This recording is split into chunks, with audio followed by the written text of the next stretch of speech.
কণ্ঠের দিকে তাকায়েন না ভাই, আল্লাহ তাআলা গুনাহ মাফ করবে, এর উপরে তো আর কথা থাকতে পারে না, ঠিক না বেঠিক বলে? যদি জান্নাত পেতে যান, যদি কবরে নাজাত পেতে যান, তাহলে তো আপনার আজকের বয়ানটা শোনা আপনার গুরুত্ব ছিল। আমাদের জীবনে অনেক গুনাহ আছে, একটা জিনিস মাথায় রাখবেন, চোখটা বন্ধ করে একটু চিন্তা করে দেখবেন, আজকে যদি গুনাহ নিয়ে আপনার মৃত্যু হয়ে যায়, আল্লাহ রব্বুল আলামিন কবরে আপনার সাথে ভালো আচরণ করবে না। কবরে আল্লাহ রব্বুল আলামিন আপনার জন্য জান্নাতের বাগান বানাবে না। মুসনাদে আহমদ 1852 নম্বর হাদিস। যতক্ষণ কথা বলবো কোরআন এবং হাদিসের রেফারেন্স দিয়ে দিয়ে, যদি বিশ্বাস না হয় নোট করে নিয়ে যাবেন, বাড়ি যায় মিলাবেন। হুজুর গাঁজাখুরি গল্প বললেন, না না না, সুদূর কুষ্টিয়া থেকে গাঁজাখুরি গল্প বলার জন্য আসি নাই। আল্লাহ তাআলা বলছে ওয়াদাল্লাহি হাক্ক, আল্লাহর ওয়াদা সত্য, জীবনে যত গুনাহ করেছেন সব গুনাহ মাফ করবেন কে? আসতে বলবেন না, জোরে বলেন না কে? জীবনের গুনাহ ক্ষমা হওয়ার দরকার আছে না নাই? সম্মানিত ভাইরা আমার, এখানে যারা বসে আছেন, পদ্মানিশি মা বোন সহ, আমরা শেষ পর্যন্ত থাকবো তো ইনশাআল্লাহ? থাকবো তো ইনশাআল্লাহ? সকলে একটু হাত জাগাই, থাকবো তো ইনশাআল্লাহ? যারা যারা থাকবেন একটু হাতটা জাগান। অনেকে হাত তুলতেছে না, তারা মনে হয় থাকবে না নাকি? হ্যাঁ, ও মুরব্বী চাচা, বুকের মধ্যে এরকম হাত বাইদা আসু, কারণ কি? হাত তুলো, লিল্লাহে তাকবীর। হাত তুলেনি অনেকেই, মানে চলে যাবে নাকি? হ্যাঁ, ওকে যে চলে যাব, ওর মাথায় কপাল ঠাইসার বাড়ি মারো। আজকে কাউকে আমি, কেউ যদি চলে যান, কাউকে আমি নিষেধ করব না, তবে একটা জিনিস মাথায় রাখবেন, আজকে যারা চলে যাবে বুঝতে হবে এরা পাকা শয়তান। কোরআনের ভাষা আল্লাহ তাআলা বলেন, আল্লাহ রাব্বুল আলামিন বান্দার জন্য ডাইরেক্ট কোরআনের ভিতর আল্লাহ আয়াত নাজিল করে জানায় দিচ্ছে, আমি বান্দার জিন্দেগির গুনাহ মাফ করে দেব, যারা গুনাহ মাফ চায় না তারাই শয়তান। কথা জোরে বলেন ঠিক কিনা? সামনে থেকে কেউ উঠে যাবে, দেখবেন ওটা পাকা শয়তান। কারণ শয়তানকে যখন আল্লাহ তাআলা উসজুদু লি আদম, যখন আল্লাহ বলল সেজদা করো, ফাসাজাদু, সবাই সেজদা করলো, ইল্লা ইবলিস, একমাত্র ইবলিস সেজদা করে নাই। আবা ওয়াস্তাকবার ওয়া কানা মিনাল কাফিরিন, সাথে সাথে সে কাফের হয়ে গেছে। তার মানে শয়তান কোনোদিন আল্লাহর কাছে পরবর্তীতে আর কোনোদিন ক্ষমা চায়, জোরে বলেন, চেয়েছে? মজার ব্যাপার দেখেন, আল্লাহর নবী হযরতে মূসা আলাইহিস সালাতু ওয়াস সালাম, দেখেন শয়তান কত বড় শয়তান। ও শুধু নামে শয়তান না, কামেও শয়তান। হযরতে ইব্রাহিম আলাইহিস সালাতু ওয়াস সালামের একটা উপকার করেছিল শয়তান। শয়তানকে হযরতে মূসা আলাইহিস সালাতু ওয়াস সালাম বলেছিল, শয়তান তুমি আমার বিশাল বড় একটা উপকার করেছো, বলো তোমার জন্য কি করতে পারি? শয়তান বলতেছে, আমার জন্য কিছু করা লাগবে না, কারণ আমি এমনিতেই শয়তান, আমি জাহান্নামী মারদুদ। তবে তুমি একটু ট্রাই করে দেখতে পারো আল্লাহ আমাকে মাফ করবে কিনা। সুবহানাল্লাহ বল। শয়তান বলতেছে, দেখো আমারে আল্লাহ মাফ করে কিনা। নবী মূসা আলাইহিস সালাতু ওয়াস সালাম আল্লাহর দরবারে গিয়ে ডাক দিয়ে বলে, আল্লাহ শয়তানকে কি মাফ করা যায় না? আল্লাহ রাব্বুল আলামিন বলে, শয়তানকে মাফ করে দিব, শুধুমাত্র তুমি গিয়ে বলবা শয়তানের কবর যেই দিকে আছে ওই দিকে একটা সিজদা দিতে, ওই দিকে একটা সিজদা যাতে শয়তান দেয়, আমি আল্লাহ মাফ করে দিব। হযরত মূসা আলাইহিস সালাতু ওয়াস সালাম চলে আসলেন, শয়তানকে ডাক দিয়ে বলে, এ বন্ধু। সুবহানাল্লাহ বলে। বন্ধু বলে ডাক দেওয়ার পিছনে কারণ তাফসিরে আশুর, আল্লামা ইবনে আশুর রাহমাতুল্লাহ আলাইহি সূরা তাহার তাফসিরের মধ্যে লেখে, বন্ধু বলার কারণে যে মাফ করার একটা সুযোগ চলে এসেছিল, এই জন্য মূসা বন্ধু বলে ডাক দিয়েছিল। যদি শয়তান আদমের দিকে সেজদা করত, আল্লাহ তাআলা তাকে মাফ করে দেওয়ার গ্যারান্টি দিচ্ছে। শয়তানকে সে বলছে, শয়তান তুমি শুধুমাত্র আদমের দিকে একটা বার সেজদা দিবা, আল্লাহ তোমারে মাফ করে দিবে। শয়তান মুখটা আস্তে করে ঘুরে ডাক দে বলে, তোমার কি মাথা খারাপ? জিন্দা অবস্থায় যারে সেজদা দেয়নি মরা অবস্থায় দিব? শয়তান কাকে বলে দেখেছে? বলছে জিন্দা অবস্থায় ওরে সেজদা দিলাম না, আর তোমার মাথা খারাপ হয়েছে নাকি ওরে এখন কবরে সেজদা দেব? তার মানে বোঝা গেল শয়তান পর্যন্ত কবরে সেজদা দেয় না, আর বাংলার জমিনে অসংখ্য মানুষ কবরে সেজদা দেয়। কথা আসতে বলবেন না, ঠিক না বেঠিক? জোরে বলেন। অসংখ্য মানুষ কবরে গিয়ে সেজদা দিচ্ছে। খাজার নামে মাজার করে দেখায় যারা খাজার শান, দিনে করে ভণ্ডামি আর রাত্রে মারে গাজায় টান। কথা বলেন ঠিক না বেটি? এরা মুরিদারে টাকা লুটপাট করে খাচ্ছে আর রাত্রিবেলায় গাজায় টান মারছে। কথা জোরে বলেন ঠিক কিনা? আপনাদের এলাকা আছে কিনা জানি না, আমাদের এলাকায় 1800 অনেক মুরিদ আছে ভাই। এরা যখন জিকির করে হাগে না মুতে আল্লাহ জানে। কথা বলেন না, হুক্কু হুক্কু করে না ভাই? একটু বলবো ওরা জিকিরের তাল কি রে ভাই? নতুন ঈদের চাঁদ উঠেছে 18 গায়ে, তোরা আইকে যাবি ভাই বোনেরা, আই রে ঝুটে আই আই আই আই। এই যে দেখেন হুক্কু হুক্কু বলা লেগেছে, হাক্কু হুক্কু করে হাগে না মুতে আল্লাহ জানে। কথা বলেন ঠিক কিনা? আই রে তোরা দলে দলে, সুর ঠিক আছে তো ভাই? ঠিক না বে ঠিক? জোরে বলেন। শয়তান পর্যন্ত সিজদা কবরে দেয় না। যারা দুনিয়ার মধ্যে কবরের মধ্যে যারা সিজদা দেয় তারা শয়তানের থেকেও পাকা শয়তান। কথা বলেন ঠিক কিনা? মুসলমান ভাইরা আমার গভীর মনোযোগ দেন। শয়তান বারবার আল্লাহ তাআলা শয়তানকে সুযোগ দান করেছিল, কিন্তু শয়তান ক্ষমা চায় নাই। এ মুসলমান একটু দিলের কানটা লাগিয়ে শোনেন। আপনি আমি জীবনে অনেক গুনাহ করেছি। গুনাহ নিয়ে যদি কবরে যান, কবর আপনার সাথে ভালো আচরণ করবে না। কবরটা যদি গুনাহ নিয়ে কবরের মধ্যে যান, কবর আপনার জন্য জাহান্নামের টুকরা হয়ে যাবে। গুনাহ বাদ দিয়ে যদি কবরের মধ্যে যান, কবরে রাখতে দেরি হবে, জান্নাতের বাগান হতে দেরি হবে না। জোরে বলেন সুবহানাল্লাহ। এজন্য গুনাহ ক্ষমার জন্য অল্প সময় আজকে দিনের জন্য নিসবতে নিজের জীবনকে অল্প সময় উৎসর্গ করব ইনশাআল্লাহ। সূরা তাহরিম। কোন সূরা? জোরে বলেন কোন সূরা? তাহরিম 8 নম্বর আয়াত। লিখে নিয়ে যাবেন। আল্লাহ নবী সাল্লাল্লাহু আলাইহি সাল্লামকে আল্লাহ আসমান থেকে বিশ্ব নবীকে আল্লাহ তাআলা যখন সূরা তাহরিমের 8 নম্বর আয়াত নাজিল করে, শিক্ষিত সমাজ যারা আছে তাদেরকে বললে বুঝবেন যে কোরআন নাজিলের প্রেক্ষাপটকে বলা হয় শানে নজুল। ঠিক আছে তো ইনশাআল্লাহ? কোরআন যে ঘটনাকে কেন্দ্র করে কোরআনের আয়াত নাজিল হয়, ওই ঘটনাকে বলা হয় শানে নজুল। আর হাদিস যে ঘটনাকে কেন্দ্র করে হাদিস নাজিল হয়, হাদিস বর্ণিত হয়, ওটাকে বলা হয় শানে উরুদ। বিশ্বনবী সাল্লাল্লাহু আলাইহি সাল্লামের উপর সূরা তাহরিমের 8 নম্বর আয়াত যখন আল্লাহ রাব্বুল আলামিন নাজিল করে, আসমান থেকে আল্লাহ রাব্বুল আলামিন বিশ্বনবী সাল্লাল্লাহু আলাইহি সাল্লামকে বোঝাচ্ছেন। বিশ্বনবীকে আল্লাহ তাআলা টেনশনের মধ্যে ফেলে দিয়েছেন, হাবিব উম্মতের গুনাহ হবে, গুনাহগুলি কেমন করে মাফ করে নেবেন, এজন্য আল্লাহ টেনশনের মধ্যে রেখেছে। সুবহানাল্লাহ বলে। বিশ্বনবী কাদেরকে নিয়ে টেনশন করতেছিলেন? জোরে বলেন, জোরে বলেন। উম্মতকে নিয়ে তো চাষ্ট কথা ভাই, আমাদেরকে নিয়ে। ঠিক না বে ঠিক? জোরে বলেন। বিশ্বনবী আমাদেরকে নিয়ে টেনশন করতেছেন।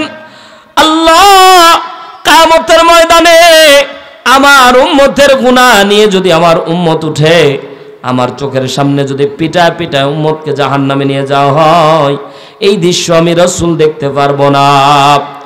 বিশ্বনবী টেনশন করতেছিলেন 2 বিষয়ে। জোরে বলেন কয়?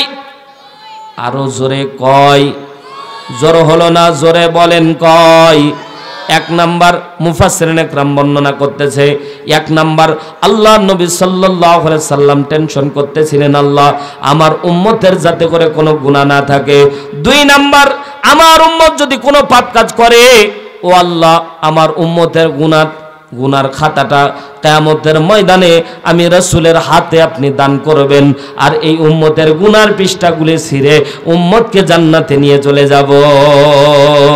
আজীবন কেঁদেছেন উম্মতেরই মায়ায়, আজীবন কেঁদেছেন উম্মতেরই মায়ায়, আলোর দিশা পেলাম আমি যে নামের ওসিলায়, সেই রাসূলকে কেউ গালি দিলে তার শানে কেউ কুতুষার টালে, বলো কি তা প্রাণে সয়, ব্যথা লাগে বড় ব্যথা লাগে কলিজায়। কথা জোরে বলেন ঠিক কিনা? মুসলমান ভাইরা আমার দিলের কানটা লাগিয়ে শোনেন। আল্লাহর নবী ফজরের নামাজ আদায় করলেন। শানে নজুল থেকে কথা বলতেছি, গাঁজাখড়ি গল্প না। আল্লাহর নবী ফজরের নামাজ আদায় করে সাহাবীদের দিকে মুখ ফিরলেন। আল্লাহর নবী দরুদ পাঠ করতেছিলেন, তাসবিহ তাহলিল পাঠ করতেছিলেন।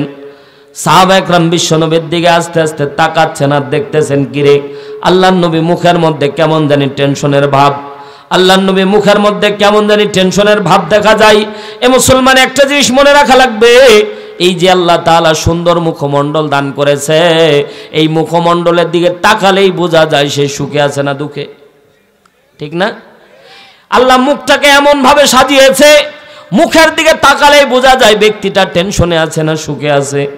সম্মানিত ভাইরা আমার, দিলের কানটা লাগিয়ে শোনেন, সাহাবা একরামের মাঝ থেকে আব্দুল্লাহ ইবনে আব্বাস রাদিয়াল্লাহু তাআলা আনহু ডাকতে বললেন, নবী গো, আপনি যদি আপনার মনের দুঃখটা আমাদের সাথে একটু শেয়ার করতেন, আপনার টেনশনটা যদি আমাদের সাথে একটু শেয়ার করতেন ওগো নবীজি, তাহলে আপনার মনটা অনেকটা হালকা হয়ে যেত। অনেক সময় খেয়াল করে দেখবেন, অনেক কষ্টের কথা নিজের বন্ধুকে বললে অন্তরটা ঠান্ডা লাগে, হালকা হয়, ঠিক না?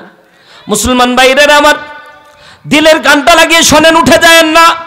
আল্লাহ রাব্বুল আলামিন বান্দার জিন্দেগির গুনাহ মাফ করার ওয়াদা করতেছেন। আল্লাহ রাব্বুল আলামিন কিভাবে বান্দার গুনাহ মাফ করে একটু দেখেন। আল্লাহর নবী সাল্লাল্লাহু আলাইহি সাল্লাম ডাক দিয়ে বললেন, সাহাবীরা, আমি যে টেনশন করতেছি এটা আমার আর আল্লাহর সাথে। সুবহানাল্লাহ, জোরে বল। আল্লাহ রাব্বুল আলামিনের আমার উম্মতদেরকে নিয়ে আমি টেনশন করতেছি। এ সাহাবীরা শুনে নাও, যতক্ষণ পর্যন্ত আল্লাহ রাব্বুল আলামিন আমার উপর কোরআনের আয়াত দিয়ে সান্ত্বনা দান করবে না, ততক্ষণ পর্যন্ত আমি তোমাদের সাথে শেয়ার করব না।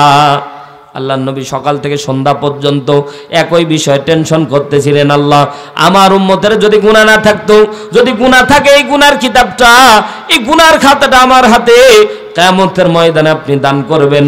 আল্লাহর নবী রাত্রিবেলা যখন ঘুমাচ্ছে, সাথে সাথে আমার আল্লাহ রাব্বুল আলামিন বিশ্ব নবীকে স্বপ্নের ভিতরে জিবরাইল আমিনকে পাঠিয়ে দিয়েছে। জোরে বলেন সুবহানাল্লাহ। জিবরাইল আমিন বিশ্ব নবী স্বপ্নের ভিতরে চলে এসেছে।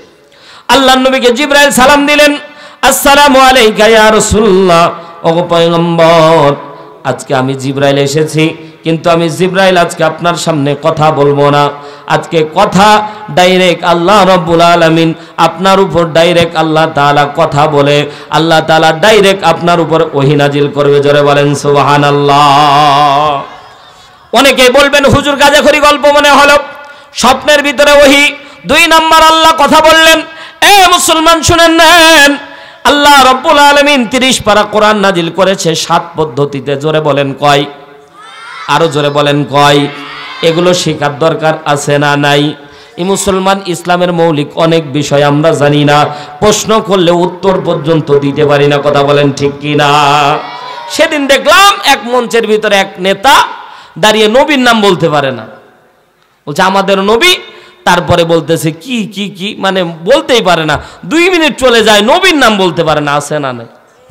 এখানে অনেককে যদি জিজ্ঞাসা করি, ভাই গোসলের ফরজ কয়টি, অনেকেই A+ ফেল করবেন।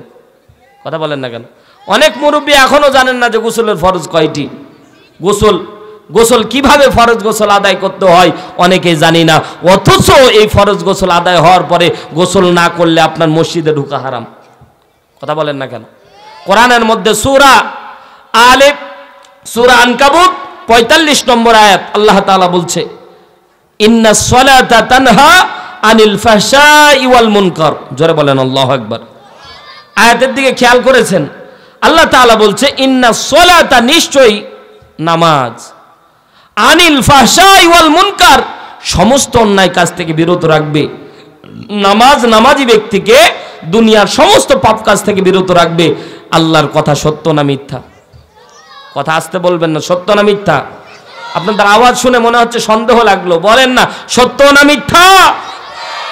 আল্লাহর কথা যদি সত্য হয়, তাহলে মসজিদে ইমামের পিছনে সুদখোর আছে না নাই? কথা বলেন না কেন? এখন দেখেন কিটা কথা কয় না, মনে করবেন যে সুদ খায়। কথা বের হচ্ছে না তো। ইমামের পিছনে ঘুষখোর আছে না নাই? আসতে বলবেন না, জোরে বলেন আছে না নাই? ইমামের পিছনে দাঁড়িয়ে জেনাখোর আছে না নাই? ইমামের পিছনে হারাম খাদ্য খায় এমন মুসল্লি আছে না নাই? এমনও খেয়াল করে দেখলাম, ইমামের পিছনে 10 জন, 10টা, অনেক সময় যেগুলো দামি মসজিদ 10টা জায়নামাজ বিছায়া দেওয়া থাকে, এগুলো রেজিস্ট্রি করা, কেউ দাঁড়াতেও পারে না। কথা বলেন না কেন? অনেক মসজিদে আছে যে একবারে জায়নামাজ বিছায়া দিয়েছে, ও কিয়ামত পর্যন্ত অনেই বসবে। কথা বলেন না কেন? মুসলমান ভাই এরা আমার গভীর মনোযোগ দেন। আল্লাহ রাব্বুল আলামিন কোরআনের মধ্যে আয়াত নাযিল করলেন, ইন্নাস সালাতা, নিশ্চয় নামাজ, আনিল ফাহশাই ওয়াল মুনকার। আল্লাহ রাব্বুল আলামিন স্পষ্টভাবে জানায় দিলেন নামাজ নামাজি ব্যক্তিকে অন্যায় কাজ থেকে বিরত রাখবে। অথচ খেয়াল করলাম নামাজ পড়ে সুদ খায়, নামাজ পড়ে ঘুষ খায়, নামাজ পড়ে জেনা করে, নামাজ পড়ে মিথ্যা কথা বলে, নামাজ পড়ে দুনিয়ার যাবতীয় অন্যায় কাজ করে। তাহলে আল্লাহর কথার সাথে তো মিল থাকলো না। তার মানে বোঝা গেল এর নামাজ কবুল হচ্ছে না। কি কারণে হচ্ছে না এই দিকে গেলে লম্বা সময় লাগবে, বোঝানোর জন্য বলতেছি। অনেক মুসল্লি আছে যারা ফরজ গোসল আদায় করতে আজও পর্যন্ত জানে না কিভাবে বিশ্বনবী সাল্লাল্লাহু আলাইহি সাল্লাম ফরজ গোসল আদায় করেছে। আম্মাজান আয়েশা সিদ্দিকা রাদিয়াল্লাহু তাআলা আনহা থেকে বর্ণিত, বিশ্বনবী আম্মাজান আয়েশার সাথে প্রথম যেদিন সহবাস করলেন, আল্লাহর নবী তার প্রাণপ্রিয় স্ত্রীর হাতটা ধরে হুজরাখানায়, গোসলখানায়, গাম্মামখানায়, গোসলখানায় প্রবেশ করে আল্লাহর নবী সাল্লাল্লাহু আলাইহি সাল্লাম ডাক দিয়ে বলছে, আয়েশা তোমাকে আমি যেভাবে গোসল করব, যেভাবে যে পদ্ধতিতে আমি গোসল করব, আমার উম্মতের জন্য লজ্জা করবা না, আমার উম্মতের জন্য এভাবেই বর্ণনা করে দিবা। অনেকে বলতেছে হুজুর আজকের এত দামি টাকা দিয়ে এত সুন্দর আয়োজন করে গোসলের ফরজের কথা বলতেছেন।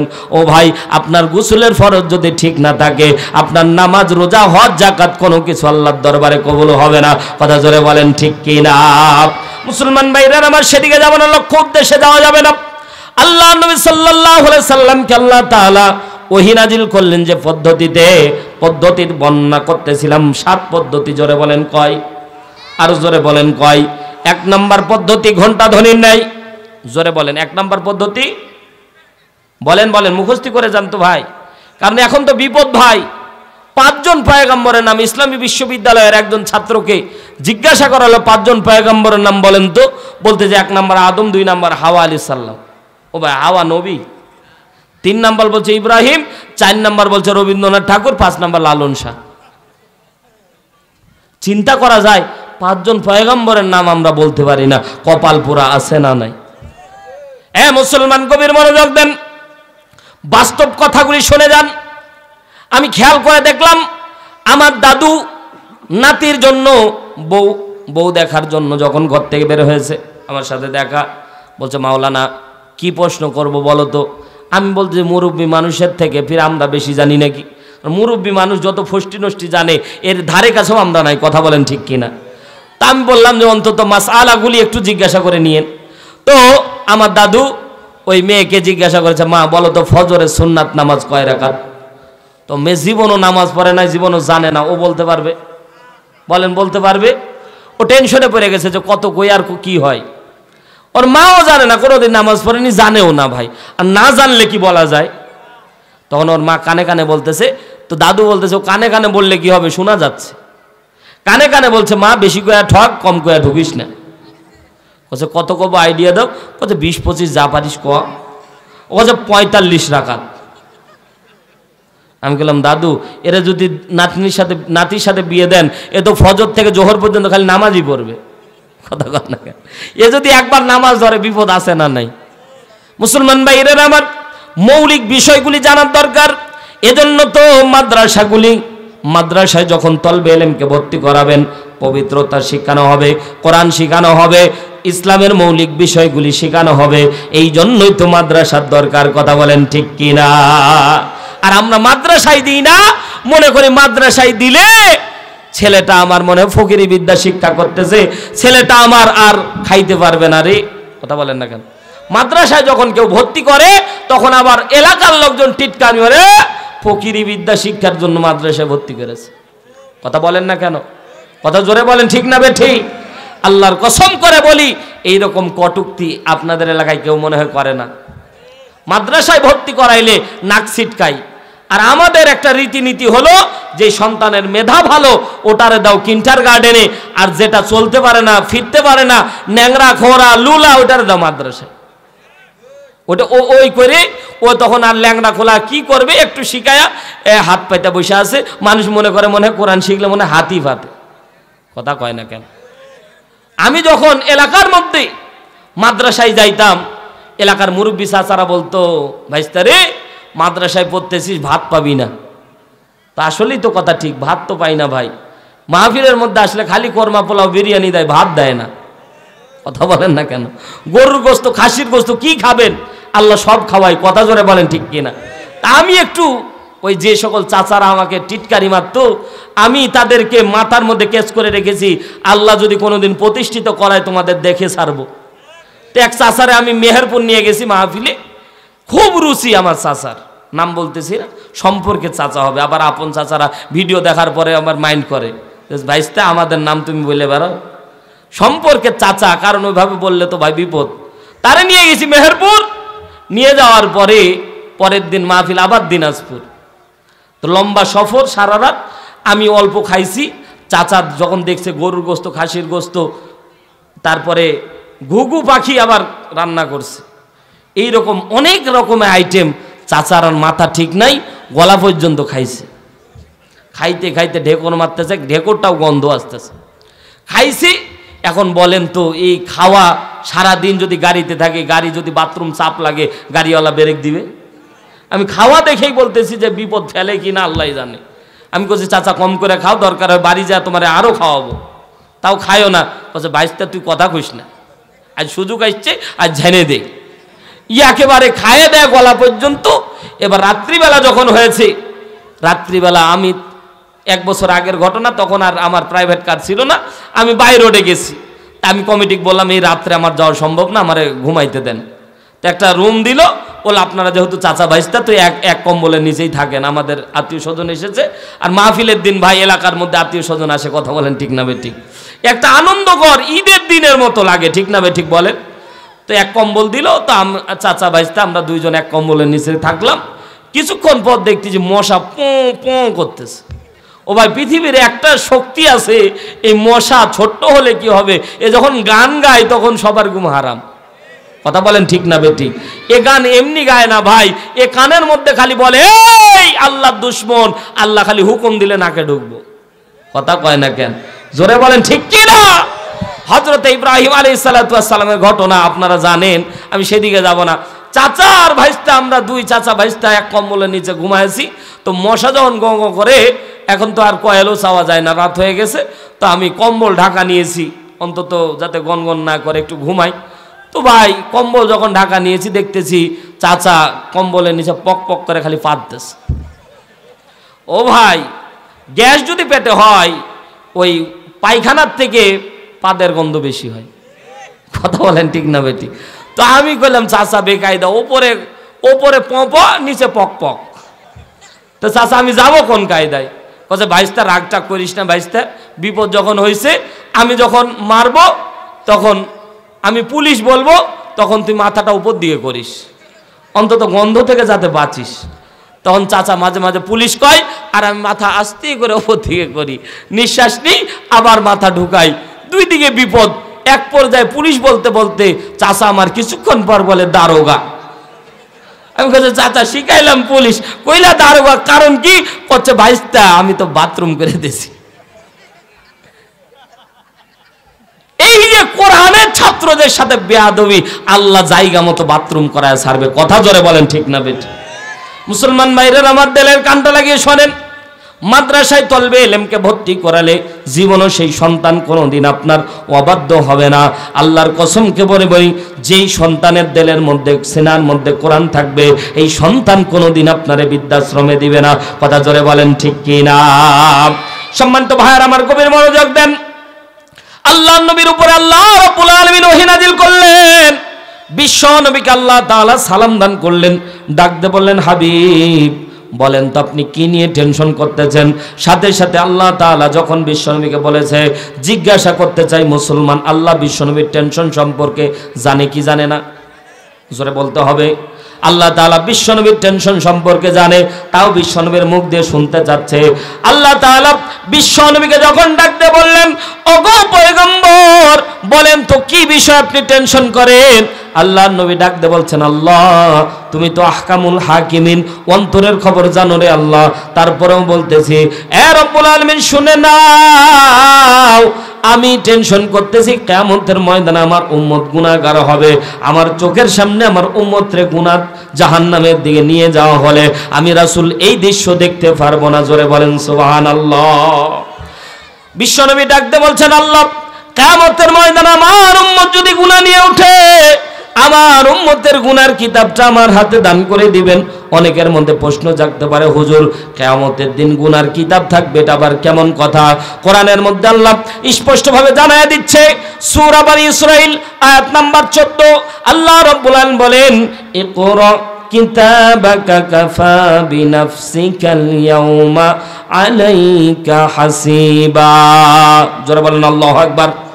আল্লাহ তাআলা কিয়ামতের ময়দানে বান্দার আমলনামা বান্দার হাতের মধ্যে দান করে দিবে। রাগ করতেছেন? চলবে অল্প সময় ভাই, আজকে প্রথম দিন তো বেশি একটা রাত করব না আমরা, অল্প সময় যদি চালাই চলবে তো ইনশাআল্লাহ। কেউ উঠে যায় না, উঠলে আমি মোনাজাত ধরবো ইনশাআল্লাহ। মুসলমান ভাইরা আমার গভীর মনোযোগ দেন।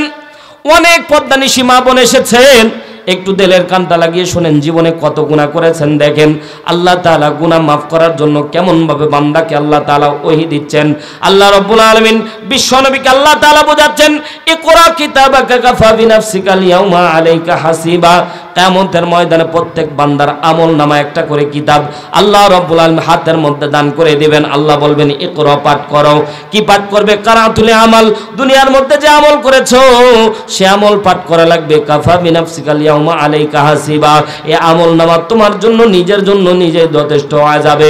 আমলনামা বান্দা হাতের মধ্যে পাওয়া মাত্র বান্দা চিৎকার দিয়ে আল্লাহরে ডাকতে বলবে, মালি হাযাল কিতাব, আল্লাহ এমন কেমন কিতাব আমাদেরকে দান করলেন, লা ইউগাদিরু সগীরা, যেখানে ছোট আমলটাও বাদ যায় নাই, ওয়ালা কাবীরা, এই যেখানে বড় আমলটাও বাদ যায় নাই, সব আমল যিনি লিখে রেখেছেন, চিৎকার দিয়ে বলেন তিনি কে?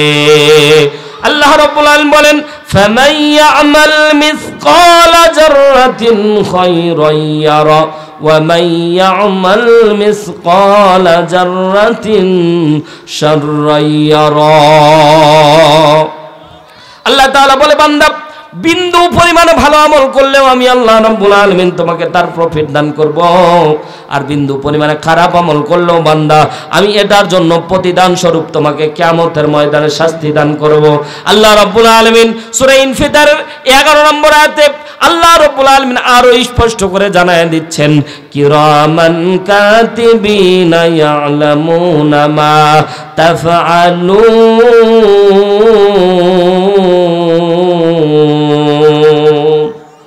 জোরে বলতে হবে আল্লাহু আকবার, আরো জোরে বলেন আল্লাহু আকবার।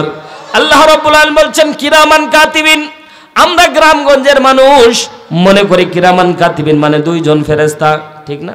কিন্তু না না না, অর্থের দিকে খেয়াল করেন, বাড়ি যায় মিলাবেন। সূরা ইনফিতার আয়াত নাম্বার 11 আল্লাহ রাব্বুল আলামিন বলছেন কিরামান সম্মানিত। যারা আলেম ওলামা বসে আছেন তারা বুঝতে পারবেন, কিরামান বহুবচন, সম্মানিত। কাতিবিন এটাও বহুবচন, কাতেব এক বচন, কাতিবিন বলে টান দেওয়া হয়েছে বহুবচন।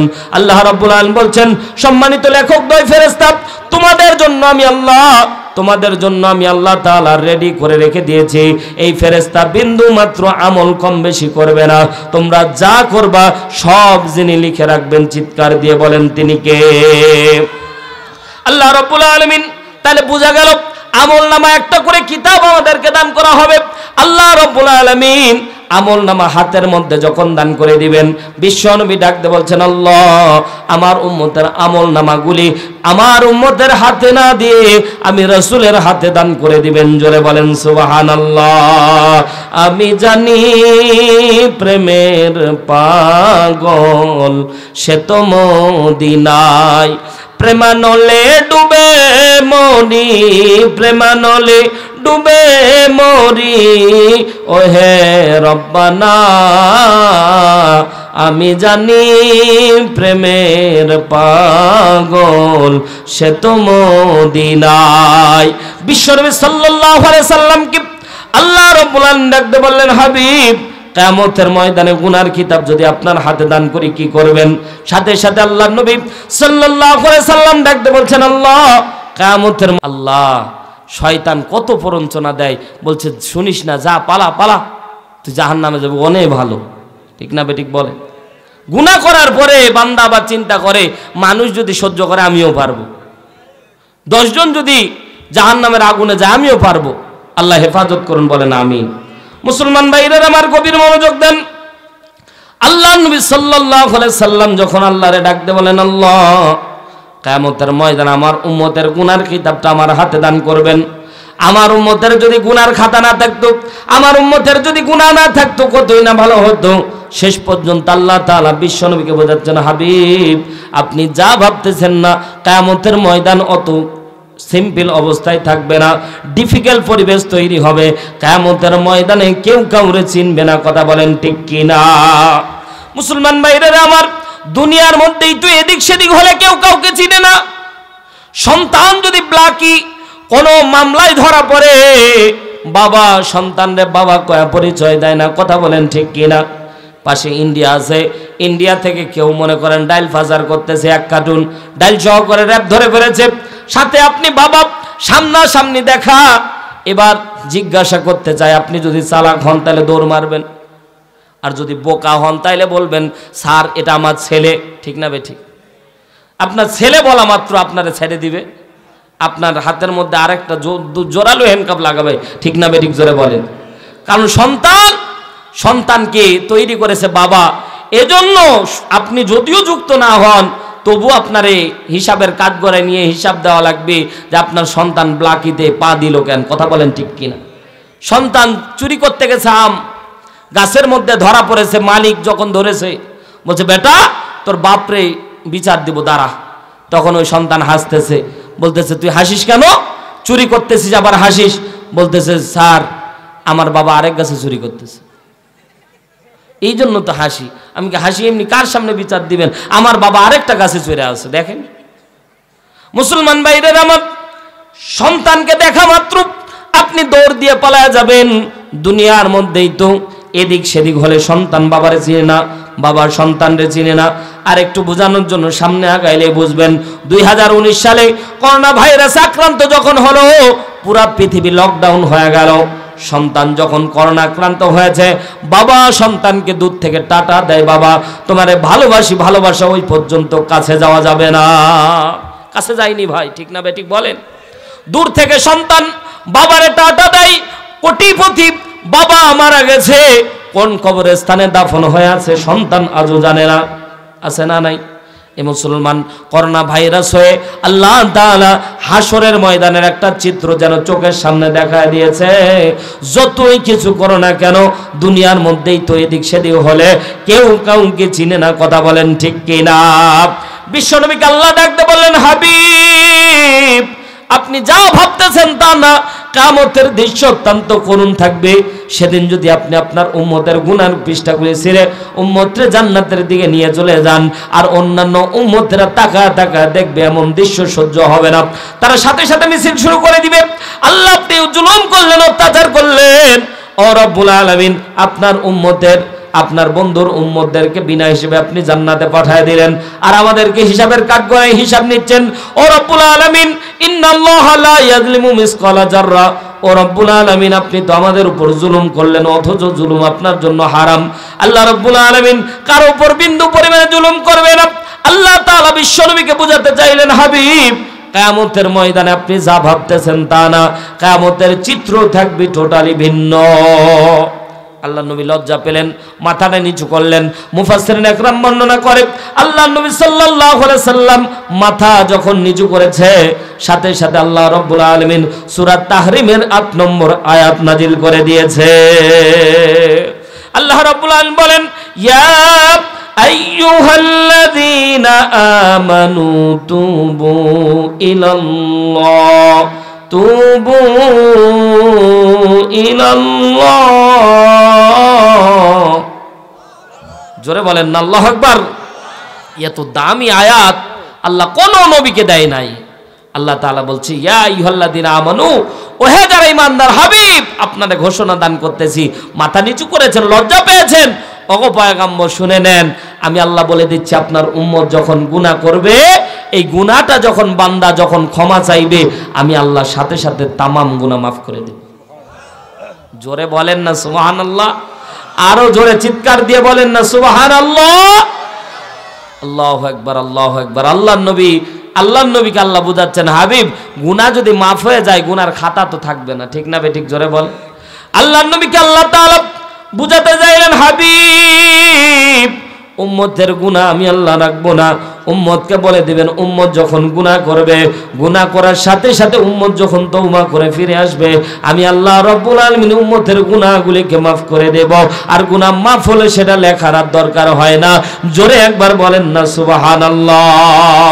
আল্লাহর নবী সাল্লাল্লাহু আলাইহি সাল্লাম কি সাথে সাথে আল্লাহ রাব্বুল আলামিন, বিশ্ব নবী এখনো মাথা উঠাচ্ছেন না, সাথে সাথে আল্লাহ রাব্বুল আলামিন বিশ্ব নবী সাল্লাল্লাহু আলাইহি সাল্লামকে আরো আয়াতের অংশ সামনের দিকে নাজিল করে আল্লাহ নবী সাল্লাল্লাহু আলাইহি সাল্লামকে আল্লাহ রাব্বুল আলামিন বলছেন, হাবিব শুনে নেন, আপনি মন খারাপ করেছেন, হাবিব আপনি মন খারাপ করেছেন, আপনারা কষ্ট করে উম্মতরে জান্নাত পর্যন্ত নিয়ে যাওয়া লাগবে না। আল্লাহ রাব্বুল আলামিন সূরা তাহরিমের আরো আয়াত সামনের দিকে নাজিল করে ডাকতে বলছেন, আসা রাব্বুকুম আইয়ুকাফিরা আনকুম সাইয়্যাতিকুম ওয়া ইউদখিলাকুম জান্নাহ। জোরে বলেন সুবহানাল্লাহ। আল্লাহ রাব্বুল আলামিন বিশ্ব নবীকে ডাকতে বলছেন, আসা রাব্বুকুম আইয়ুকাফিরা আনকুম সাইয়্যাতিকুম, উম্মতের গুনাহ তো মাফ করব, উম্মতকে জান্নাত পর্যন্ত পৌঁছা দেওয়ার জিম্মাদার গ্রহণ করে নিব। জোরে বলেন সুবহানাল্লাহ। আল্লাহ তাআলা বিশ্বনবীকে বোঝাতে চাইলেন, হাবিব আপনার উম্মত যত গুনাহ করুক আপনার উম্মতের তামাম গুনাহ মাফ করব। 2 নাম্বার, উম্মতরে জান্নাত পর্যন্ত পৌঁছায় দেওয়ার জিম্মাদার আমি আল্লাহ নিজে নিয়ে নেব। আরো জোরে বলেন। আল্লাহর নবী এখনো মাথা উঠায় নাই। মুফাসসিরিন একরাম বর্ণনা করে আল্লাহ রাব্বুল আলামিন কোরআনের মধ্যে আয়াত নাযিল করে জানায় দেয়, ফাউলাইকা ইউবাদদিলুল্লাহি সাইয়্যাতিহিম হাসানা। আল্লাহ রাব্বুল আলামিন বিশ্বনবীকে বললেন, হাবিব উম্মত তো গুনাহ করবে, গুনাহগুলি কি করব জানেন? আমি আল্লাহ রাব্বুল আলামিন উম্মতের তামাম গুনাহগুলিকে পাল্টায় সওয়াবে রূপান্তরিত করে দেব। জোরে বলেন সুবহানাল্লাহ। আপনার যে উম্মত যত গুনাহ করবে আমি আল্লাহ রাব্বুল আলামিন কিয়ামতের ময়দানে আপনার উম্মতের ততগুলি সওয়াব দান করব যদি আপনার উম্মত তওবাতান নাসুহা করে। কেমন তওবা করবে? তাওবাতান নাসুহা। আপনার উম্মতকে বলে দিবেন একনিষ্ঠ তওবা করে যদি ফিরে আসতে পারে আমি আল্লাহ তাআলা বান্দার জিন্দেগির তামাম গুনাহ মাফ করে দেব। বিশ্বনবী সকালবেলা ফজরের নামাজ আদায় করলেন। আল্লাহ নবী মুসল্লার ভিতরে সাহাবা একরামের দিকে মুখ ফিরে চাইলেন। সাথে সাথে সাহাবা একরাম খেয়াল করে দেখলেন, গতকালকের কথা মনে আছে তো? আল্লাহ নবী মাথা মুখটা, আল্লাহ নবী টেনশনের ছাপ। আজকে বিশ্বনবীর সাহাবীরা তাকা দেখতেছে আল্লাহর নবীর মুখমণ্ডলটা হাস্য উজ্জ্বল, হাসি মাখা মুখ। আল্লাহর নবী সাল্লাল্লাহু আলাইহি সাল্লাম হাসতেছে মুচকি মুচকি। জোরে বলেন সুবহানাল্লাহ। আব্দুল্লাহ ইবনে আব্বাস আস্তে করে ডাকতে বলছেন, নবী গো, গতকালকে মুখের মধ্যে টেনশনের ছাপ ছিল, আজকে মুখের মধ্যে হাসি। ইয়া রাসূলুল্লাহ বলেন বলেন কি কারণে আজকে হাসতেছেন? আল্লাহর নবী ডাকতে বললেন, সাহাবীরা আল্লাহ রাব্বুল আলামিন শুধুমাত্র উপহার দেয় নাই, আল্লাহ রাব্বুল আলামিন জান্নাতের সুসংবাদ পর্যন্ত তোমাদের দান করে দিয়েছে, এজন্যই আমি মুচকি মুচকি হাসতেছি। জোরে বলেন সুবহানাল্লাহ। আল্লাহ নবী সাল্লাল্লাহু আলাইহি সাল্লাম আস্তে করে সাহাবা একরামকে ডাকতে বলছেন, ইয়া আইয়ুহাল্লাযীনা আমানু তুবু ইলাল্লাহি তাওবাতান নাসুহা। সাথে সাথে সাহাবা একরামের মাঝ থেকে আব্দুল্লাহ ইবনে মাসউদ রাদিয়াল্লাহু তাআলা আনহু আস্তে করে হাতটা উঁচু করে ডাকতে বলছেন, ইয়া রাসূলুল্লাহ ইয়া হাবিবাল্লাহ মান হুয়া তাওবাতান নাসুহা। কোন তওবা করলে আল্লাহ জিন্দেগির গুনাহ মাফ করে দেয়? কোন তওবা করলে আল্লাহ রাব্বুল আলামিন জিন্দেগির গুনাহ মাফ করে দেয়? কোন তওবা করলে আল্লাহ রাব্বুল আলামিন জিন্দেগির গুনাহ মাফ করে দেয়? কোন তওবা করলে আল্লাহ জান্নাত পর্যন্ত পৌঁছায় দিবে? কোন তওবা করলে আল্লাহ তাআলা তামাম গুনাহগুলিকে উল্টায় সওয়াবে রূপান্তরিত করে দেবে? এই তওবা শিখার দরকার আছে না নাই? আপনাদের শিখার দরকার নাই? আছে? যাদের আছে তারা শেষ পর্যন্ত থাকবেন ইনশাআল্লাহ। সম্মানিত হাজিরিন, আজকে খামার দারুল হিকমা সালাফিয়া মাদ্রাসার উদ্যোগে মাহফিল। এই মাদ্রাসাগুলি একমাত্র আপনারা যতটুকু দান করেন এই দানের উপরে চলে, ঠিক না বেঠিক জোরে বলেন? সরকারি অনুদান খুব কম আসে। এজন্য আল্লাহর হস্তে এই মাদ্রাসার জন্য আমি আজকের মাহফিলের সম্মানিত সভাপতি আলহাজ ইসমাইল হোসেন, আজকের মাহফিলের সম্মানিত সহসভাপতি এবং আমাদের আজকের মেহমানবৃন্দ যারা আছেন, আল্লাহর হস্তে একটু খাতা কলম নেন, সামনে খাতা কলম নেন। আল্লাহর হস্তে বাবা মারা গেছে, মা মারা গেছে, বাবার জন্য মায়ের জন্য একটু আল্লাহর হস্তে 1000, 2000, 5000 যে যতটুকু পারবেন আল্লাহর হস্তে দান করেন। পর্দানিশি আমার মা বোনেরা, দান ভাই একটা জিনিস মনে রাখি, আমরা যে এই যে কোরআনের 30 পারা কোরআন বা মসজিদ মাদ্রাসা এগুলো আসলে দানের মাকসাদ হতে পারে না, ঠিক না বেঠিক জোরে বলেন। কারণ দান এটা সরাসরি আধ্যাত্মিক আল্লাহর ব্যাপার। আল্লাহর কাছে দান করলে সরাসরি আল্লাহ তাআলা আপনাকে দানের প্রতিদান দুনিয়াতে আখিরাতে 2 জায়গায় দিবে, জোরে বলেন সুবহানাল্লাহ। পর্দানিশি আমার মা বোনদের ভিতরে চলে যান, আল্লাহর হস্তে দানটা শুধুমাত্র নিজের জন্য। যা দান করবেন এটা কবরে পাবেন, যা দান করবে হাসরে পাবেন, যা দান করবেন আপনি কিয়ামতের ময়দানে পাবেন। তাহলে এই দুনিয়ার মধ্যে সম্পদ, আজকেই যদি মৃত্যু হয়ে যায় দুনিয়ার মধ্যে সব সম্পদ পড়ে থাকবে, আপনি অন্ধকার কবরে খালি হাতে যাবেন। ও আল্লাহর বান্দারা, এজন্য আল্লাহর হস্তে 1000, 5000 যে যতটুকু পারবেন একটু নগদে বাকিতে একটু লেখান। আল্লাহর হস্তে বলেন কোন ব্যক্তি প্রথম আছেন বলেন, একটু নাম বলেন। আল্লাহর হস্তে আল্লাহ রাব্বুল আলামিন সম্পদ দিয়েছে, আল্লাহ এই সম্পদ কখন কেড়ে নেবে আল্লাহ তাআলা ভালো জানে। আজকে যদি হায়াত শেষ হয়ে যায় সমস্ত সম্পদ পড়ে থাকবে, অন্ধকার কবরে আপনার আমারে খালি হাতে যাওয়া লাগবে। পর্দানিশি মা বোন আল্লাহর হস্তে বেশি বেশি দান করেন। আম্মাজান খাদিজাতুল কুবরা রাদিয়াল্লাহু তাআলা আনহা বিশিষ্ট একজন মহিলা সাহাবী, আল্লাহর হস্তে দান করার কারণে আল্লাহ তার কবরটাকে জান্নাতের বাগান বানিয়ে দিয়েছিল। এজন্য পর্দানিশি মা বোনদের ভিতরে চলে যান, আল্লাহর হস্তে মা বোনেরা 3000 টাকা নগদ, 2000 বাকি। লিল্লাহে তাকবীর। এদিকে আসেন, মাশাআল্লাহ, আলহামদুলিল্লাহ। আল্লাহ তাআলা যেমন সম্পদ দিয়েছে তেমন মনও দিয়েছে। লিল্লাহে তাকবীর। তাকবীরের সাথে দানের সম্পর্ক না ভাই। এই মাদ্রাসার জন্য আমি জানি আল্লাহ তাআলা আপনাকে অনেক সম্পদ দান করেছে। একটু শুনেন, 5000 দিলেন তো ইনশাল্লাহ, আর 5000 ম্যানেজ করে 10000 ইনশাল্লাহ। ইনশাল্লাহ একটু বলেন, আপনার জন্য খাস আজকে দোয়া হবে ইনশাল্লাহ। আল্লাহর হস্তে সম্পদ আল্লাহ তাআলা কখন নিয়ে নেবে। তাহলে ইনশাল্লাহ 7000 বাকি লিখুন, 3000 আল্লাহর হস্তে। আল্লাহর হস্তে তাহলে আপনি 8 করে দেন ইনশাল্লাহ। ইনশাল্লাহ 8 করে দেন, আল্লাহ বরকত দিবে, বরকত দিবে ইনশাল্লাহ। 3000 নগদ আল্লাহ, 5000 টাকা বাকি আল্লাহ কবুল করে নাও, জানে মানে বরকত দান করে দাও। কি নাম? খায়রুদ্দিন। 1 মন চাই না ধান, আল্লাহ কবুল করে নাও, জানে মানে বরকত দান করে দাও। আল্লাহ তোমার বান্দা যে নিয়তে দান করলো আল্লাহ কবুল করে নাও। পর্দানিশি মা বলেন, আল্লাহর হস্তে আপনাদের নামগুলি একটু পাঠিয়ে দেন মা। আল্লাহর হস্তে দান করলে কোনোদিন কমে না, আল্লাহ তাআলার কাছে দান করলে কিয়ামতের ময়দানে পাওয়া যায়।